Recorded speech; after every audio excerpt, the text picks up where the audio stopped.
Patreon member shout out.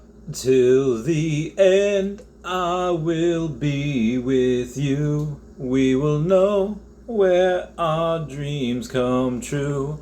All the times that we have been through. You will always be my best friend. Hey guys, how's it going? It is I, the real Randy Chavez. I'm coming at you today with a Veve OMI update video. Guys, if you're new, welcome. If you're not, welcome back. My hair is doing a thing. Everyone say hi to Dashi. Hello, Dashi. So, I'm kind of reacting to Dan Lee's video, what he did before, just basically talking about how this can still hit $1. He's not concerned with that, because there was a lot, I'll say FUD videos, there's a lot of people saying like, oh, well, based on the tokenomics, in order for this to reach a certain amount of money, this would have to be several hundred billion or even trillions of dollars. You know, $10 now with a circulating supply of 216 billion coins would be 2.1, almost $2.2 trillion.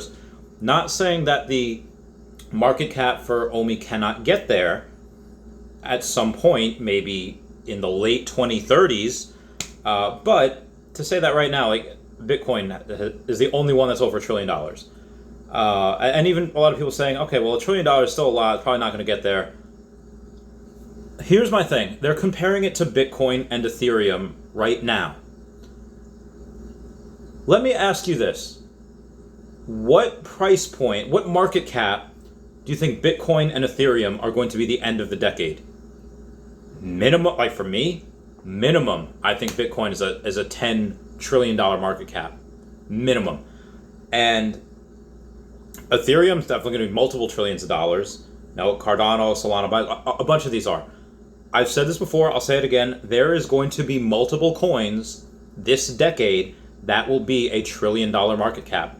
And that, again, this is just the way of the world. It's the way smart contracts go, the stuff being built on the blockchain, probably deeds for houses, probably just discounts for restaurants. Oh, if you have this NFT, something that's on the blockchain, boom, perfect. You get discounts. Speakeasies, have secret invites for that.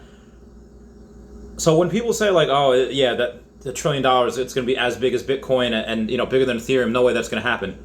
You might be right. You might be right in saying there's no way it's going to be past Bitcoin. I don't think it's going to pass Bitcoin's market cap either. Or it probably won't even pass Ethereum's market cap, most likely. But they're comparing that to what it is right now in like a big correction of a big correction.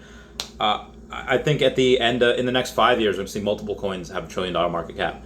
Definitely the next bull cycle.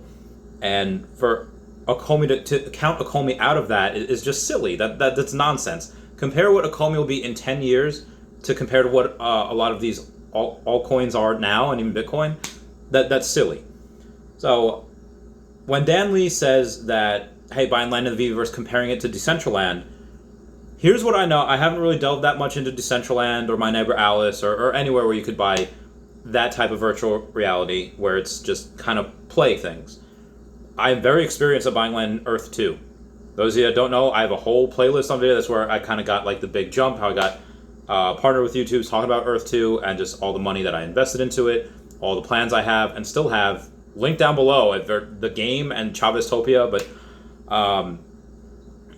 the idea behind buying something in the digital metaverse where you have people on CNBC saying that they want to make a ETF specifically for virtual real estate, where I have said before that there's going to be jobs in the metaverse, and like, oh, what type of place are you looking for? Because again, if you have no idea what you want, then you're probably going to end up with something that maybe not want, you pay too much for it, or it's something where, because again, if you don't know what you're doing, you're going to look at a listing at a place in virtual reality, and it's like, well, I like this, but unbeknownst to you, that's been on the market for 6 months because it's so overpriced. You can get something like that, the exact same thing, but just on the other side of the map. When the Veveverse comes out, and we're able to burn all of this OMI, again, a lot of this is speculation. We don't know exactly how the Veveverse is going to be, but we do know via Dan that we are going to be able to buy land there. And buying land in the Veveverse, in that, what is the most logical way to buy land there? Could they accept Bitcoin and other altcoins? Yeah, absolutely. But it would make a whole lot of sense for them to say, hey, guys, you know what?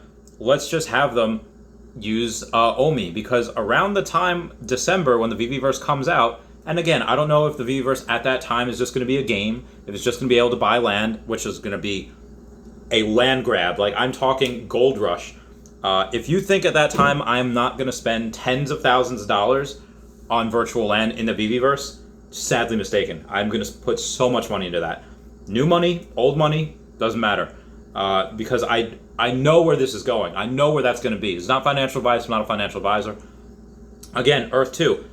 I was buying land at $10 cents a tile, 11 cents a tile. America, again, every single piece of land in Earth 2 started at 10 cents per tile. I was a little late to the game. I got started in December of last year when it began in November. So I was paying $1.25, $1.50 for American tiles, in New York. And that was a lot back then. Now they're like $60 a tile. But I was paying, 10, 11 cents a tile for Brazil and India. And guess what? Guess what? Now they're worth several dollars a tile. And this is just within one calendar year. So if you have, and that's the biggest metaverse out there. I don't mean biggest as far as most popular, although it's got a very, very hardcore following, cult following. I mean that it's the scale of the world. So if you take something like the Veveverse, which most likely won't be as big, a lot of this land is going to shoot up, because eventually one day all that land's going to be bought, and who's going to be probably going to have to rent land out. If you want some land in the Veveverse, I don't think it wouldn't really be fair to some of the investors to just make more land. Just, downloadable content. Here's a whole other section. Maybe you can. I don't know. Again, I'm not them. I don't have inside information. I don't have any. This is all just speculation right now. But just based on what I've seen from other metaverses, it would make sense that there's a finite amount, and once it's gone, it's gone. And if you get a lot of land super early, well, what happens when you have a lot of demand and the supply is just not there? Things go up. Happens in stocks, happens in crypto, happens in virtual metaverses. So Dan is correct when he says that the burn will happen. Again, it just makes sense to have the OMI burn. It should be a lot easier to buy OMI at that point. We should be on a couple of more exchanges, like a KuCoin or a Kraken. Heck, maybe even a Coinbase listing at that time. If not, no big deal. That will come. Binance will eventually come, maybe next year.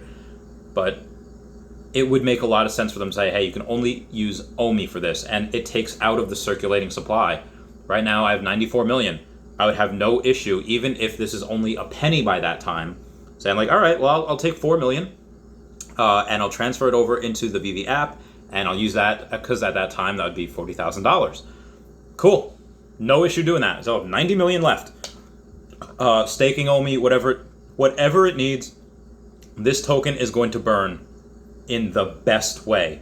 And that is going to be one of the main things to do it. Buybacks are great. 10% of what the app makes goes right back into buybacks. And it's fun. You burn OMI and you burn gems when you're buying stuff. But buying land on the Veveverse, that is going to be the big one. That is going to be huge. Because again, you're burning a lot of that supply from the circulating supply, not even from the reserve wallet and the vault wallet. So I'm very glad Dan Lee made that video.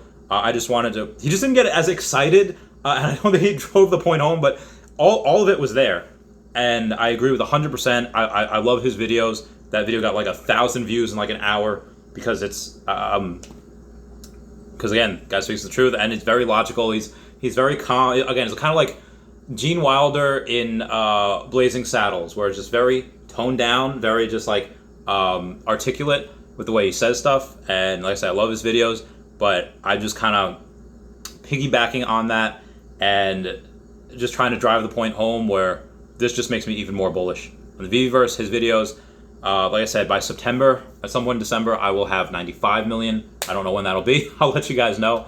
But yeah, the OMI that I have right now, I will go and I will spend that on the Veveverse. I'll spend it on NFTs, sure, absolutely. When this hits 3 cents, 5 cents, I'll transfer $1 million in, spend $30,000 on NFTs, get a lot of the first set, a lot of the first season. But the Veveverse, I'm going hard on because that's one of those things that I know is going to be worth so much in the future. Because again, as OMI rises, the price will rise with that. And as more people get in and they want a piece of Chavez Topia in the Veveverse. Cool, we're gonna get that. And that's not the only place that we're gonna be able to have it. There are other people, other game developers that would love to build a metaverse or a game and have it involve the OMI token. If I had the skill to that, I would do that. When I have the money, probably in a couple of months, I might pay a couple of game developers, hey, make a simple game, make it fun, and let me pay for it. Let me pay $100,000 for it. Let me pay, whatever, just to burn more OMI, which again will benefit all of us in the long run. So anyway, guys, that's just a video I wanted to make. Not financial advice, not a financial advisor. Everyone, please comment, like, and subscribe. Comments are good for the YouTube algorithm. Everyone say bye-bye to Dashi. Bye-bye, Dashi. I love you guys. Goodbye. Meow, meow, meow, meow.